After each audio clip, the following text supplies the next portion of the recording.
दोस्तों नमस्कार। आज हमारे साथ मौजूद हैं भाजपा के युवा नेता, वरिष्ठ नेता श्री सुरेंद्र उडाना जी, जो पहले गांव के सरपंच भी रह चुके हैं और मौजूदा समय में जिला पार्षद के प्रतिनिधि हैं वो। और काफ़ी समय से जो है युवाओं के साथ उनकी अटैचमेंट रही है। युवा काफ़ी संख्या में उनके साथ जुड़े हुए हैं, क्योंकि उन्होंने जो है समाज सेवा का कार्य आज से ही नहीं बल्कि लगभग 10-12 साल से निरंतर वो जो है लोगों के संपर्क में रहते हैं। कहीं पर भी समाज सेवा का कार्य हो उसमें बढ़ चढ़ करके वो हिस्सा लेते हैं। और इसी संकल्प के साथ उन्होंने एक महासम्मेलन जो है इंद्री में रखा है, इंद्री का स्वाभिमान। और यह कार्यक्रम 25 तारीख को आयोजित किया जाएगा इंद्री की अनाज मंडी में। थोड़ा सा और जानकारी दे दूं कि जो सुरेंद्र जी हैं वो युवा मोर्चा प्रदेश मीडिया प्रभारी हैं भाजपा संगठन के। कहीं ना कहीं हर व्यक्ति जो है, चाहे वो किसी भी पार्टी का हो, अपनी पार्टी के प्रचार और प्रसार के लिए दिन रात एक करता है। और क्योंकि चुनाव का आगाज हो चुका है, टिकटों का वितरण होना है, हर नेता जो है टिकट की भागदौड़ कर रहा है। और यह जो सम्मेलन जो किया जा रहा है इंद्री का स्वाभिमान, कहीं ना कहीं सीधा जो है इंद्री हल्के से, इंद्री हल्के की जो जनता है उसके स्वाभिमान को लेकर के यह कार्यक्रम किया जा रहा है।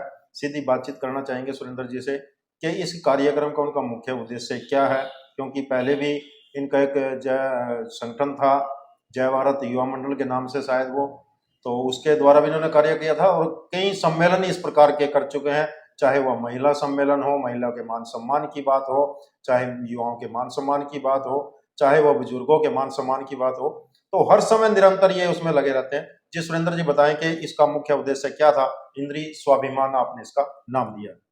सबसे पहले तो सभी दर्शकों को मेरी नमस्ते। देखिए काम्बोज साहब, जो इंद्री का स्वाभिमान जो महासम्मेलन हम इंद्री अनाज मंडी में कर रहे हैं, ये कोई पहला सम्मेलन या पहली रैली नहीं है। मैं लगातार 14 वर्षों से लगातार संगठन से जुड़ करके लगातार 14 वर्षों से ही इंद्री अनाज मंडी में आयोजन कर रहा हूँ, विधानसभा में आयोजन कर रहा हूँ। और आप मेरे सोशल मीडिया पे भी देख सकते हैं, लगभग 1500 से 2000 मैंने इंद्री विधानसभा के अंदर जनसभाएं की हैं, नुक्कड़ सभाएं की हैं। इसके अलावा अगर आप सोशल वर्क की बात करें तो सोशल वर्क बंदा अपने मुंह से कहे तो अच्छा नहीं लगता कि मैंने ये सोशल वर्क करा, ये करा। वो तो जो मेरे साथ इतने सारे हजारों लड़के जुड़े हैं ना, उनको आत्मा से पता है कि जो हम काम करते हैं सोशल वर्क के मामले में करते हैं, अगर हम इसको ये कहेंगे कि हम सोशल वर्क करते हैं तो फिर परमात्मा उसका फल थोड़ी देगा हमें। तो जो सोशल वर्क करते हैं वो तो हम अपने लिए करते हैं, ताकि परमात्मा हमारे पे राजी रहे कि भी ये लोग इंसान है और इंसानियत इनके अंदर है। वो राजनीति के लिए नहीं करते। राजनीति के लिए तो ये रैलियां जो कर रहे हैं, सही बात यह है कि जो हम रैलियां कर रहे हैं या आयोजन कर रहे हैं, हम अपने आप को पॉलिटिकल अपना दावा कर रहे हैं, राजनीतिक अपना दावा कर रहे हैं कि हम लाइन में हैं। दूसरी बात है कि 14 वर्षों से लगातार मैं पॉलिटिक्स में एक्टिव भी हूँ, राजनीति इसमें सामाजिक रूप से भी एक्टिव हूँ। जय भारत युवा मंडल में कार्य करता हूँ, सर्व कल्याण मंच में कार्य करता हूँ, नीफा के साथ मैंने कार्य किया, अलग अलग सामाजिक संगठनों के साथ मैंने कार्य किया है। और भाजपा संगठन के साथ लगातार अलग अलग संगठन के पदों पर रहते हुए पार्टी की सेवा कर रहा हूँ। लगभग 10 साल के करीब हो गए हरियाणा में भाजपा की सरकार, तब से आप इसके साथ जुड़े हुए हैं। मुझे जहां तक थोड़ी सी जानकारी है, आपने शायद एक विधानसभा का चुनाव भी शायद लड़ा था। मैंने विधानसभा का चुनाव नहीं लड़ा, मैंने 2 बार जिला परिषद का चुनाव लड़ा है और 2 बार सरपंच का चुनाव लड़ा है। सरपंच भी मैं गाँव का रहा हूँ और जिला पार्षद भी हैं। और मैं तो माननीय मनोहर लाल जी से काछवा में जब थे, उनके विचारों से प्रभावित होकर के मेरे को बड़ा अच्छा लगा था 2014 के अंदर। तब मैं माननीय मनोहर लाल जी संगठन का तो पहले जुड़ा हुआ था, लेकिन माननीय मनोहर लाल जी का मैं अनन्या भगत हूँ। और उनकी ईमानदारी का, उनके जो सोच है, हरियाणा एक हरियाणवी एक, उन उन उन चीजों को देख करके मेरे को बड़ा अच्छा लगता है कि ऐसे राजनीतिक संत भी हमारे देश में हैं। तो भाजपा और दूसरे संगठन जो हैं या दूसरी पार्टियां कह लीजिए, कितना डिफरेंस है, क्यों आप प्रभावित हुए? देखो, भाजपा में और दूसरे संगठनों में जमीन और आसमान का फर्क है। भाजपा राष्ट्रवादी पार्टी है। भाजपा की जो सोच रहती है वो भाजपा, हम कार्यकर्ता को हमारे को ये बोलती है कि भाई राष्ट्र पहले है, बाद में दल है। भाजपा की ये सोच है। अब जब जिनका नारा ये है कि राष्ट्र पहले है, तो आप समझ सकते हैं कि उसका 1925 में संघ 1925 से शुरू होता, 100 वर्ष हो जाएंगे अगले साल। ये लोग लगातार विपक्ष में ज्यादा रहे हैं।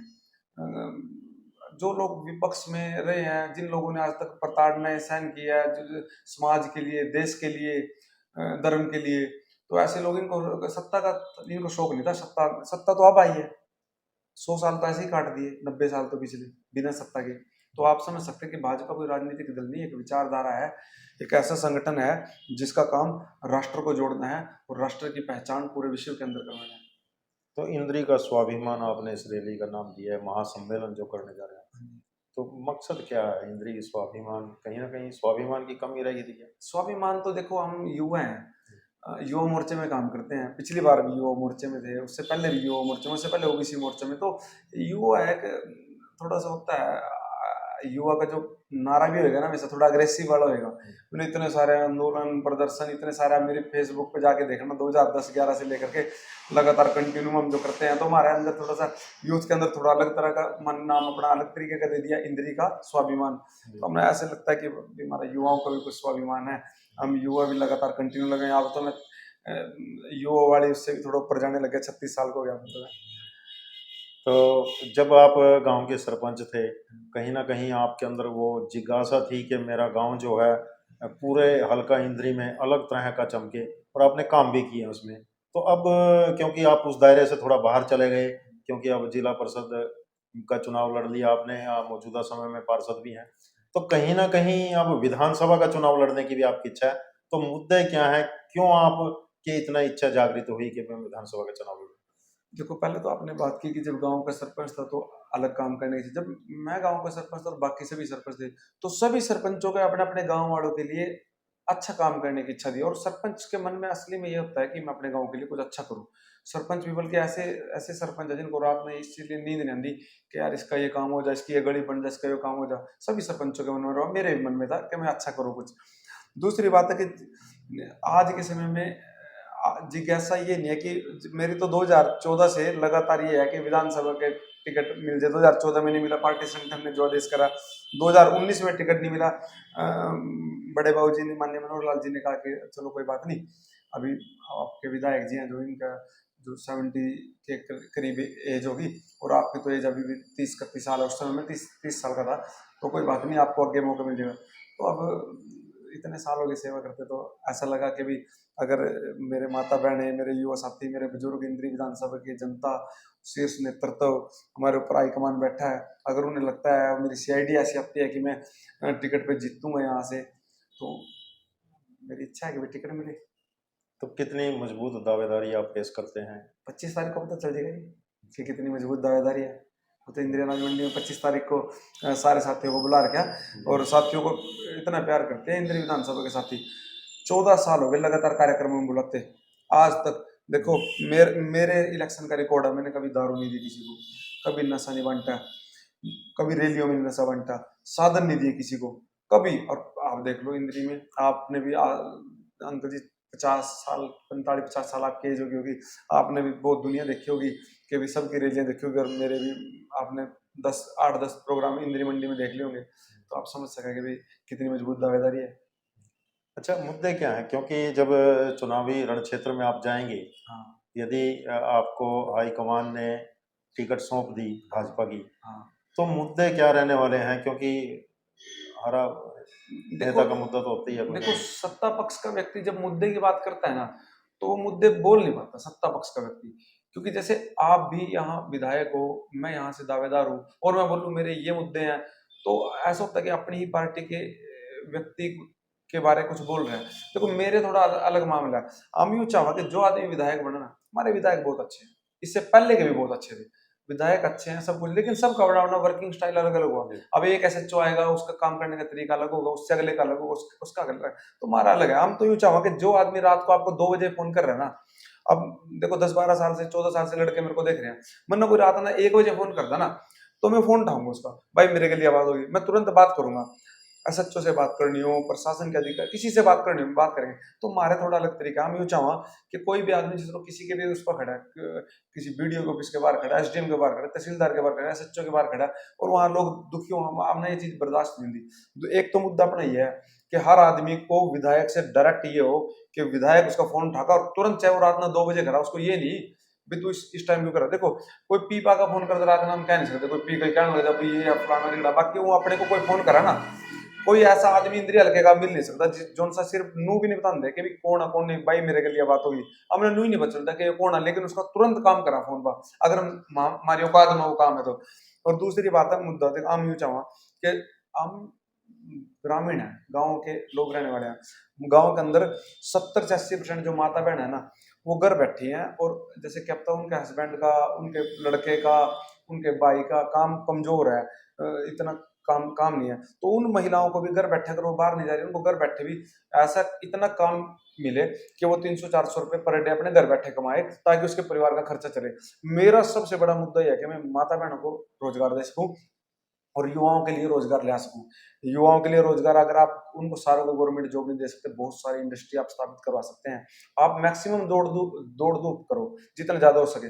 आप जैसे सरपंच के समय में था, मैं सरपंच के समय में कोरोना आ गया, कोरोना के समय के अंदर क्या हुआ कि मैं वहां गया, मैं हिमालयन यूनिवर्सिटी वाले जो बंसल साहब हो रहा है उनसे क्या है, मैं काम लेके आया पी किट बनने का, तो मैंने इंद्री विधानसभा की बहुत माता बहनों को घर बैठे किट का काम दिया, और घर बैठे ही उन्होंने पैसे कमाए। उस समय में उनके घर के काम नहीं कर पा रहे थे, उनको जो काम मिलता था उससे घर का गुजारा चला उन दिनों के अंदर। इस तरीके से मैंने गांव के अंदर भी कई सारे उनसे बात करके, चाहे वो कैनरा बैंक है, चाहे वो इंडस्ट्री वाले हैं, उनसे छोटे छोटे काम ले लेके उन माताओं बहनों को देने की कोशिश करी है। स्किल के काम, स्किल डेवलपमेंट के काम, कई सारे काम ऐसे हैं जो बंदा कर सका, और वो ना सरकार से तो काम ले रहा बंदा, इसके अलावा इंडस्ट्री के साथ मिल करके, संस्थाओं से मिल करके बहुत सारे ऐसे हुआ।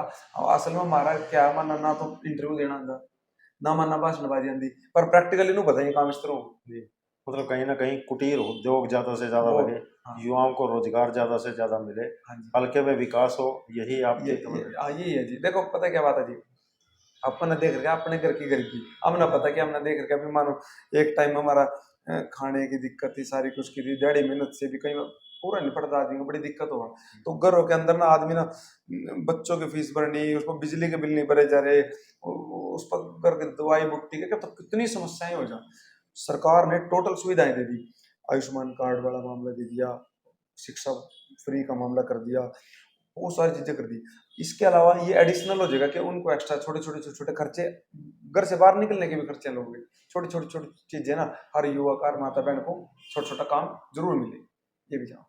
तो इस महासम्मेलन के लिए क्या अपील करना चाहेंगे आप? महासम्मेलन के लिए मैं तो सभी युवा साथियों को, माताओं बहनों को, बुजुर्गों को, इंद्री विधानसभा के सभी वासियों को अपील करूंगा कि आपने सभी को मौका दिया, अब की बार आपकी ही विधानसभा का आपका भाई, आपका साथी है, और हम तो यूं कहेंगे जाति नहीं युवा साथी।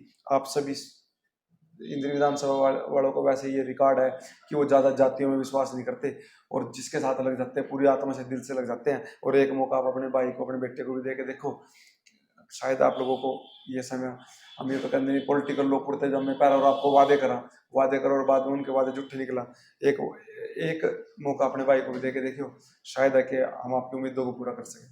सम्मेलन के लिए निमंत्रण देना चाहेंगे सर? हाँ, 25 अगस्त के लिए सभी इंद्री हल्का वासियों को मेरा निमंत्रण है, हाथ जोड़ करके मेरा निमंत्रण है। समय क्या रहने वाला है? समय सुबह 9 बजे से भी साथी पहुंचो, मैं सबको कॉल भी कर रहा हूँ, मैसेज भी कर रहा हूँ। कॉल तो इतने 2 लाख वोटर हैं, 2 लाख को फ़ोन नहीं किया जा सकता, लेकिन मैसेज कर रहा हूँ, सरपंचों को फ़ोन कर रहा हूँ, उनके गाँव के जनप्रतिनिधियों को फ़ोन कर रहा हूँ, साथियों को मैसेज कर रहा हूँ, जितना मेरे से हो सका मैं निमंत्रण दे रहा हूँ, और उनको व्हाट्सअप भी कर रहा हूँ।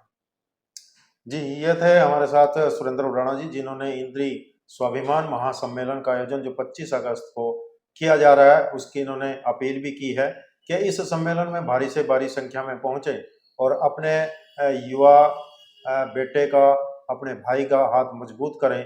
तो हमारी खबर को आप ज़्यादा से ज़्यादा शेयर करें, लाइक करें। जय हिंद, जय भारत।